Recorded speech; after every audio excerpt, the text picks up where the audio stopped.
as I entered adulthood, I tried so hard to manipulate and to have some sort of control over what my future looked like. And given, the very unique industry that we're in, a lot of times you don't have the control. As an actor, you're at the mercy of casting directors and filmmakers and producers. So I knew I didn't have much control, but what I did know was that I need to be prepared for it.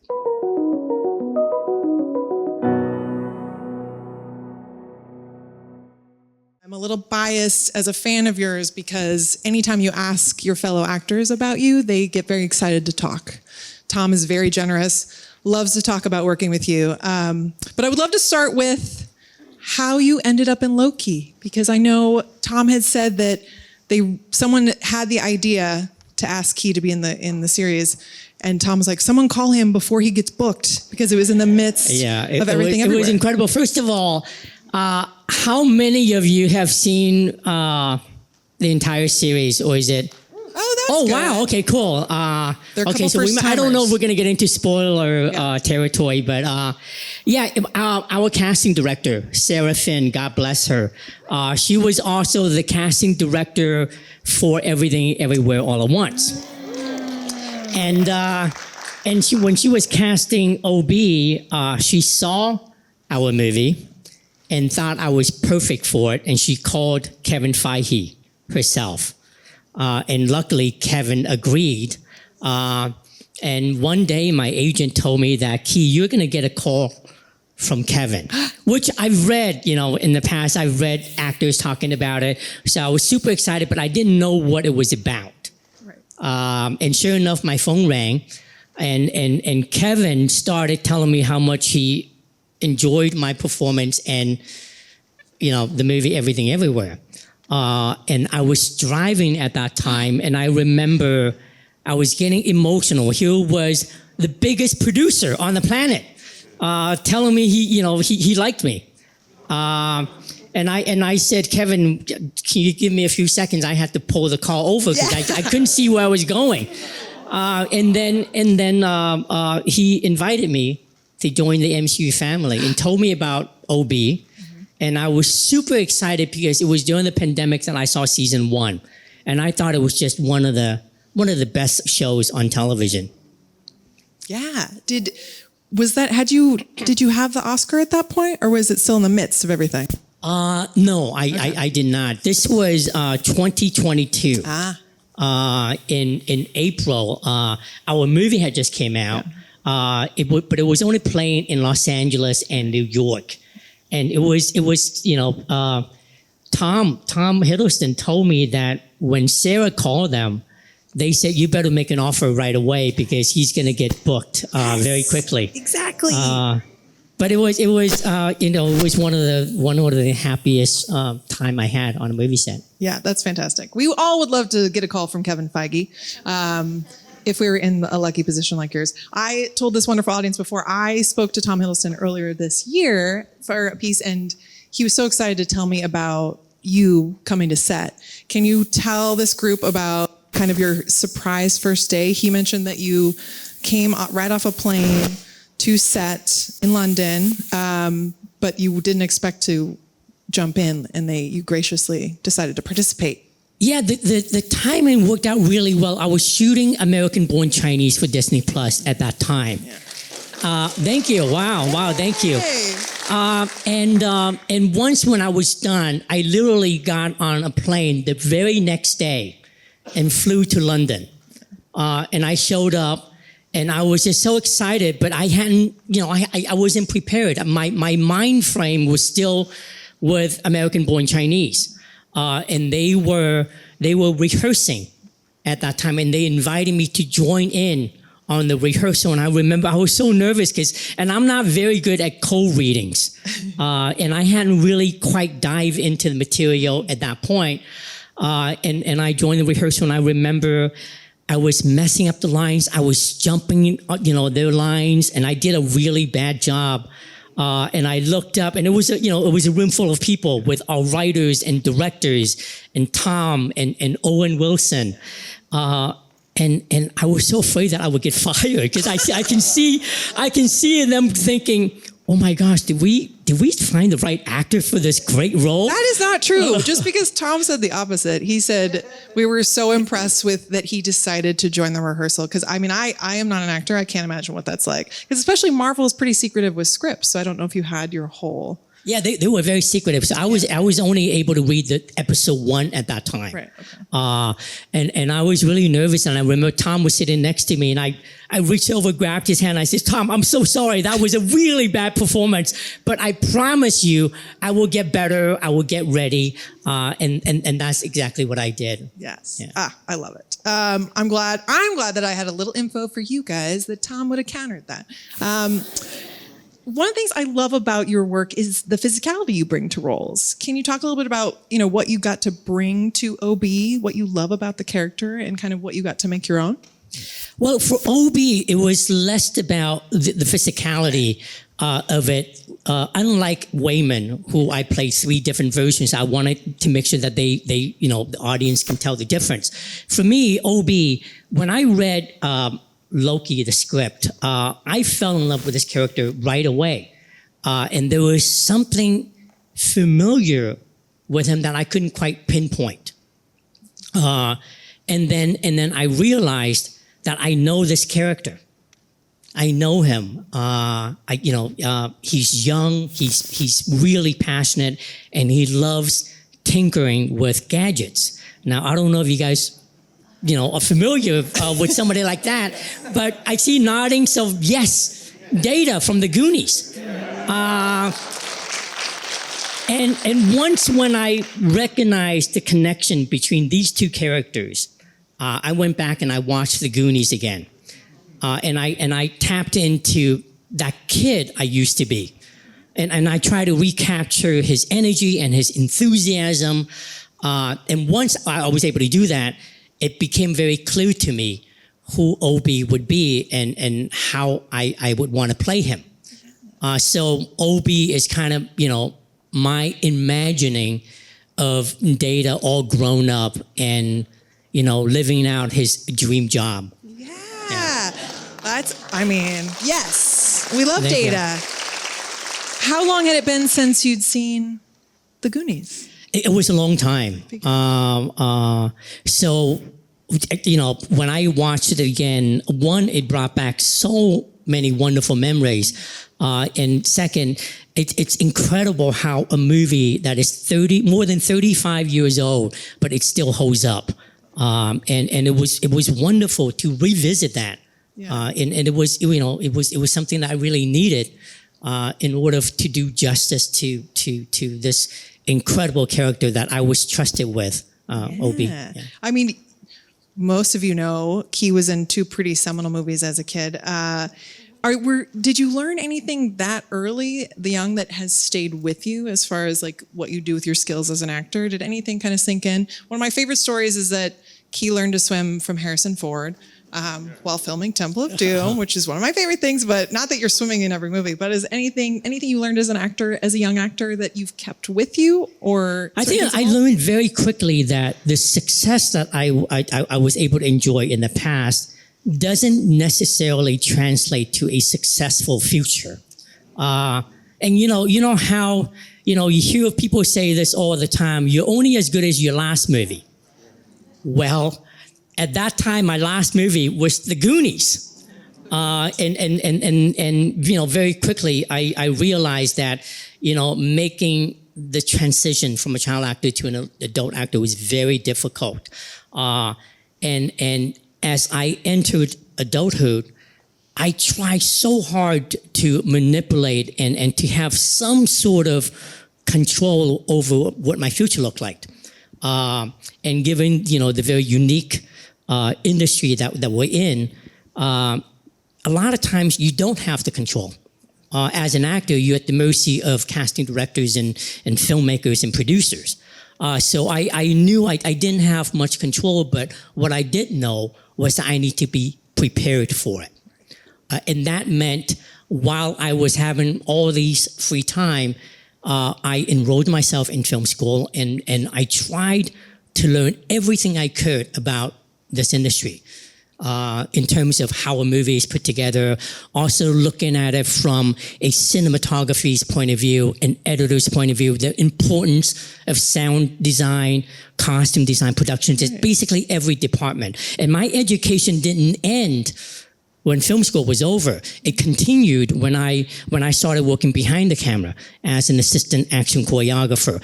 And luckily for me, I was being taught by some really talented people, and I learned how to, for example, choreograph a great fight sequence and how to tell a story with fists and kicks. And I was just doing what I needed and preparing myself, hoping that one day I can use all that knowledge that I've accumulated up until that time. And little did I know, I did exactly that when I walked in the room and auditioned for the Daniels for Everything Everywhere. Right. And I used everything to convince them that I was perfect for that job. Right. And it all came handy. Right. Is it fair to summarize that do we have some actors in here, right? Yes, I was hoping so. That hearing from you, it just seems like finding ways to make yourself valuable no matter kind of the circumstance, if it's acting or if it's something else with the crew, which I think is a great example. One of the things I feel like you have said about Everything Everywhere with your action ability is the fanny pack sequence was like 2 takes. Is that right? Yeah. It was a tough scene to shoot. Normally a fight sequence like that would take a week. But we shot it in 1 day. And that means like being as prepared as you can.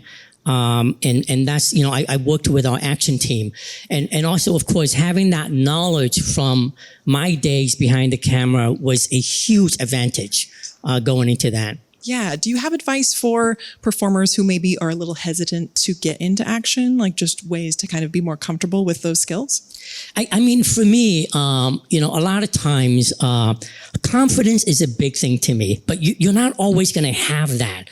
And one great way to boost your confidence is to learn as much as you can and to be prepared, as prepared as you can. For example, when I landed the role of Wayman and having not acted in more than 20 years, I was not confident going into that. But I was smart enough, I guess, to get a lot of help. So if anyone who wants to go into acting, I mean, in action, for example, watch as much action movies as you can and practice and go to classes. I did that for many years. I grew up watching Jackie Chan, Sammo Hung movies. And I'm a huge fan of those movies. Yeah, there's a lot on YouTube too. I'm a huge fan of fight choreography. Obviously, I don't do it, but there's a lot of great YouTube out there. Yeah. I think there's some good BTS of Everything Everywhere too. Coming back to Loki, because that's why we're here, was there one kind of dazzling moment about walking onto a Marvel set or one kind of element that you just kind of luxuriated in and being there? Because I think what's great about Loki is that it's different. It's every Marvel piece has its own place in the universe, but I love how Loki just is sort of different in the tone and the pace. Yeah, I mean, to me, Loki is different. It's not your average, superhero television show. To me, it's a great character piece. It's about Loki's journey on self-discovery and also finding friends in unlikely places. And one of the themes that I really love about Loki is that, even someone like Loki who started out being really selfish and being bad, and only had one goal in his life, which was to be on the throne, to go from that and to make the ultimate sacrifice. I loved it. So going into this, I knew that I was going to be a part of something really special. And my first day on set was that scene you see Ouroboros coming down from the ceiling and meeting Loki and Mobius for the first time. Now, I assumed that I would walk on set with a lot of, green screen around me, but that set was fully built. Everything that you see was practical. There was zero visual effects. And I was utterly surprised. And it kind of brought me back to the days when I worked on Temple of Doom and Goonies, and because all those were practical sets. In fact, we did that. You know, our production designer, Kasra, who also directed episode 3, he built all those incredible sets. And as an actor, it's great to be able to walk on it, to feel it, to see it, to smell it, and touch it, all of that. And it takes, you know, less imagination. Then you can just focus on your character and on your dialogue. Right. Marvel is strict, and I think most sets are now too, but I always like to actors if they kept anything, or if you got to keep a memento. Obviously we see your pen, but... I tried. I wanted to keep the TVA guidebook because my character wrote it. And I wanted it so bad, and they said no. And in fact, it's incredible how, you know, the great length that they go to keep everything, because they do a count at the end of the day. And I was really disappointed. And it was not until I won the Oscar, I got something really special delivered to me. And it was the temp pad that we used with a little, inside a tube that you see in the Ouroboros set. Mm-hmm. And I got some wonderful cards from Kevin Wright, our showrunner, and the entire creative team. So that was really cool. That's pretty great. Yeah. That's a good keepsake. We love flowers, but that's a pretty good... just win an Oscar and Marvel will send you a piece of a set. I guess that's what it takes to keep a prop from the movie, from the show. Or like when it wraps, because I think Chris Hemsworth said once the Avengers were wrapped, then he got a replica of Mjolnir, if I'm pronouncing that correctly, but yes. I think, again, not everyone has seen the whole show, but can you kind of talk about Obi's arc? And I feel like it's open-ended. And what's great about some of the Marvel characters is they can cross over. Like, what can you say about, what you hope for him and if he would maybe... Well, fingers crossed, we'll get to see more of him because I love him so much. Yeah. And it's really cool to see how you have this guy working in the basement of the TVA for more than 400 years by himself, 24/7. And yet, he still goes to work with such passion and enthusiasm. That is something that I certainly learned a lot from. And then also to have him finally have some friends in his life. That was really cool. So hopefully, if I were to let my imagination run wild, yes. I would say, he would start going up to the first floor of TVA and mingle with his friends more often. At the very least, I was thinking, I'm like, we know there's multiverses in Marvel. There's plenty of reasons why we would need someone like you to pop up. Yeah. Is there a part? Oh, a wonderful person asked. You filmed in London, but which was the studio? It was at Pinewood Studios. Pinewood. That's what I was trying to remember. We were there for 4.5 months, and as it is a tradition with all Marvel projects, they always schedule additional weeks for reshoots. So I was all ready to go back. I was excited. That was one of the projects that I've ever worked on that I didn't want it to end. So I wanted to go back, and then when they put this whole show together, they realized that we didn't need any more additional footage. Really? So we became Marvel's first project that didn't have any reshoots. And that is something that I'm very proud of. That is. That's really great. So we saved them a lot of money. I know. That's another reason we got a note to Kevin Feige about Loki in the cast. Yeah. That's so great. Was there anything like a favorite day on set? I know that's such a loaded question, but without kind of going into spoilers, but is there something that kind of encapsulated everything you hoped you got to do as far as with the character, just being in a Marvel project with your co-stars? For me, it's never like one day or one episode. It's the entire journey. And honestly, being on this journey with Tom and Owen and Sophia and Eugene Cordero and Wumi, everybody on the show has just been incredible. Every day to witness the dedication, that feeling of not wanting to disappoint the fans. that and the hard work that Tom Hiddleston puts into this, and being the great leader that he is, the great actor that he is, that was something that I learned so much from. In fact, everything that I learned from Tom, I put it into that movie that I just did. And doing that movie, I kept going back and thinking, how did Tom do this? How did Tom did that? And also working with Owen was one of the greatest joy, because he always comes up with this really cool and funny one-liner that would just light everybody up and bring laughter to everybody. Yes. Well, it seems like you've also, worked with really killer casts. It's amazing that a lot of people from Temple of Doom are still working. A lot of people from the Goonies are still working. Michelle, I think I got to interview Michelle during the Everything Everywhere run. And again, she could not say enough wonderful things about Ke, and that you and your wife are particularly close. I'm hoping that I just like when people actually like each other and are also good together. So I'm hoping you and Michelle do more, you and Tom do more. You bring up your next movie. I was hoping you could tease a little bit about that, because this is a leading role for Ke in an 87-11 action movie. It's really amazing. It's a movie called With Love. It's for Universal Studios, produced by David Leitch and Kelly McCormick.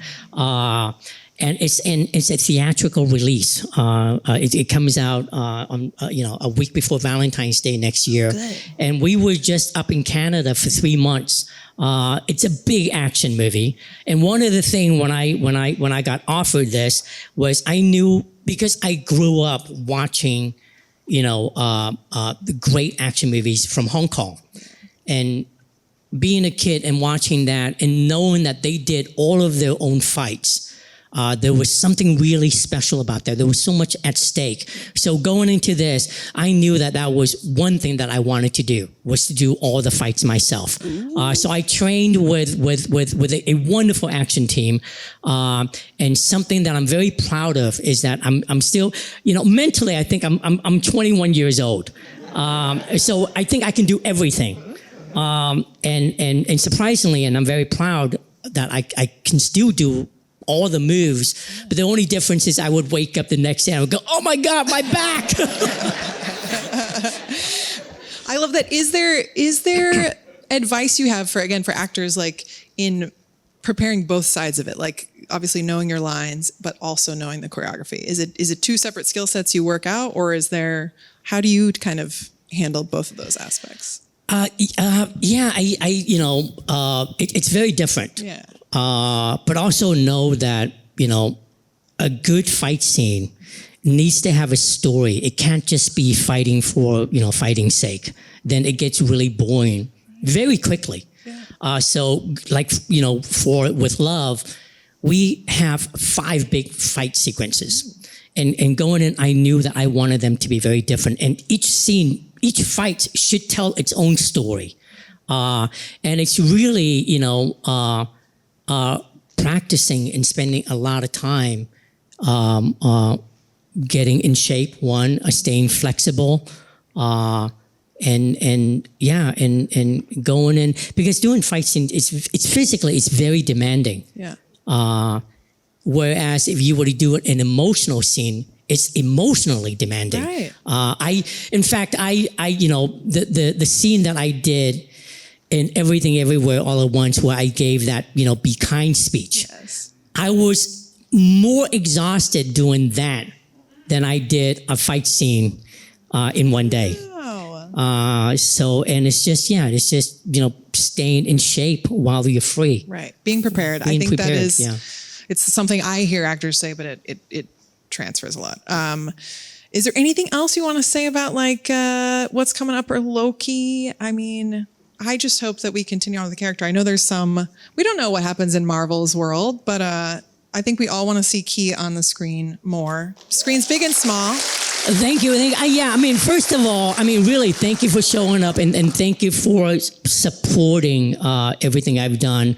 Loki is a show that I'm so proud of. When we finished the show, I was so anxious and so excited to go out and tell everybody about it. But then, of course, as you all actors know, we had a big strike for 6 months where and that was when it debuted on Disney Plus. So if you haven't seen it, please go watch it. It's really a wonderful show, and we made it with the audience in mind, with the fans in mind, and going into this and knowing how big that fan base is. That was something. There was a lot of pressure in that, but I like to think that we delivered on that, because reading all the wonderful comments and hearing the reaction, it has been so positive, and I'm very grateful for that. Yeah, season 2 is pretty tremendous. I hope those that are experiencing it for the first time finish. And I just want to say, he does have an Oscar, but he doesn't have an Emmy. So, thank you so much for coming, you guys. Thank you so much. Thank you. Ke Huy Quan.